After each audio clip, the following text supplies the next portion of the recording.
Good morning. It's 31st of July, and it's a wintry day here in the Breede Valley. Addiction takes many forms and many routes. We can be addicted to what we call illegal drugs. We can be addicted to prescription drugs. We can be addicted to money. We can be addicted to chocolate. We can be addicted to anything. But it's what happens when we are addicted to it. Does our life become unmanageable? You know, we've gone through 2 years of COVID where a lot of loved ones got buried without their loved ones there, didn't get a proper send-off. But we saw government officials having big funerals, but we were powerless over that, just as we are powerless over what's happening in South Africa at the moment. The Zondo Commission was set up to basically infiltrate the evils that was going on. Now, the people who allegedly had stolen all this money, millions and billions, are they not addicted? Are they not addicted to the amounts of money that is stolen? You know, if you steal $1 million, you've got, spend it a bit. But if you steal 200 million, 500 million, what are you doing with that money? You're addicted to money. Does it make your life unmanageable? It must, because at any turn of the corner, you can see, whoa, I may be arrested here. Now, that is where the other change in this country has come. The African National Congress, who was a liberation struggle movement, took over. Friends were given jobs. Stalwarts of the apartheid era were given jobs. Then what happened? They broke up. So now the dirt is coming out. The one faction of the ANC, the radical economic transformation, they want to see the back of Cyril Ramaphosa. Why? Well, the answer is pretty obvious. A lot of them are standing in the High Court as accused in multi-million rands fraud cases. So if that gets changed, they won't be convicted, they won't even be charged, they won't even be brought to court. It's happening with Eskom. We see the billions of rands that has gone missing from Eskom, and at the same token, we see that it's coming true what once an ANC member said many, many years ago, before load shedding, that we are going to show you what it was like as us, as black people, having no electricity, no water, the way we lived. It's a damn disgrace that we have to, at supper times, at pupils when they're doing their homework, have to sit in darkness. How can I compare this all to addiction? It's very easy. You don't have to be addicted to something that you put in your mouth. You don't have to be only addicted to something, a syringe that you put in your arm. You can be addicted to anything that is going to destroy and destruct. Most lives are destructed when eventually you have stolen the money and you eventually get caught.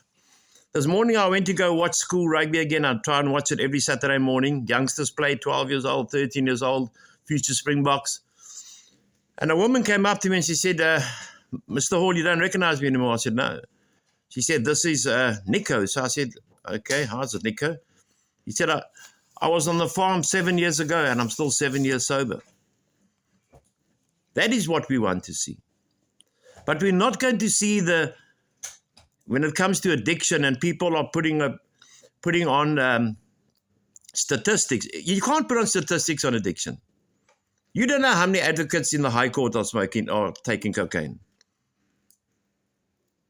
Every school, top school, government school, and I'm saying this because I've witnessed it. And you get reliable information.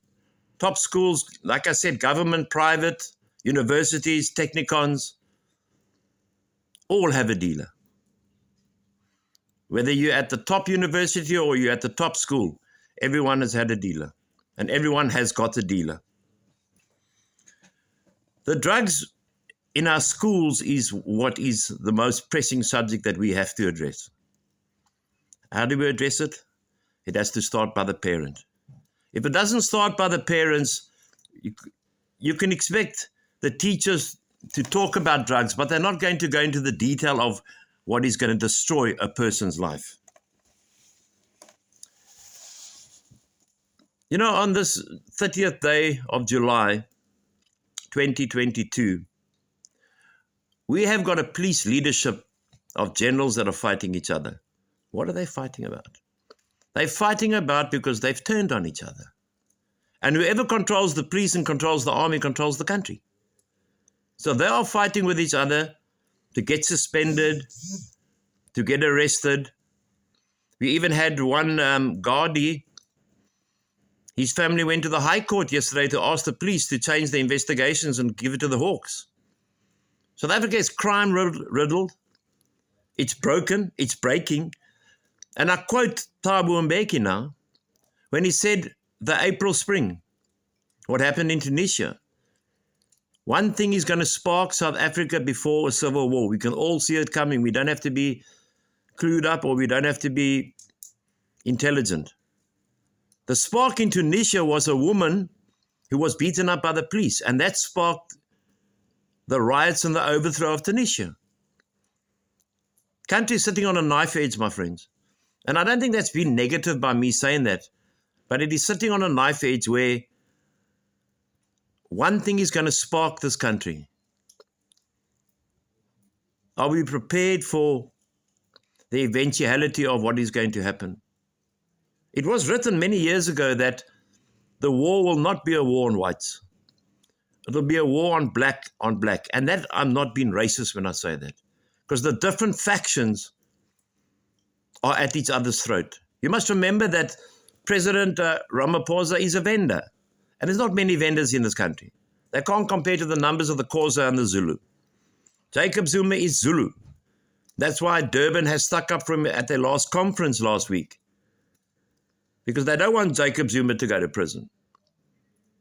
They don't want Jacob Zuma to be convicted of the arms deal trial. He's escaped it for 17 years. So, in a nutshell, addiction, let's not think about just heroin, mandrax, dacha, tuk. No, not at all. Addiction comes in many forms, and it's about our lifestyle. Change the lifestyle, you won't need that. But if you continue to want and want and want and be addicted to get money, etc., etc., etc., it's going to continue. May you be blessed on this day, and we just enjoy the days as they come, one day at a time. God bless you.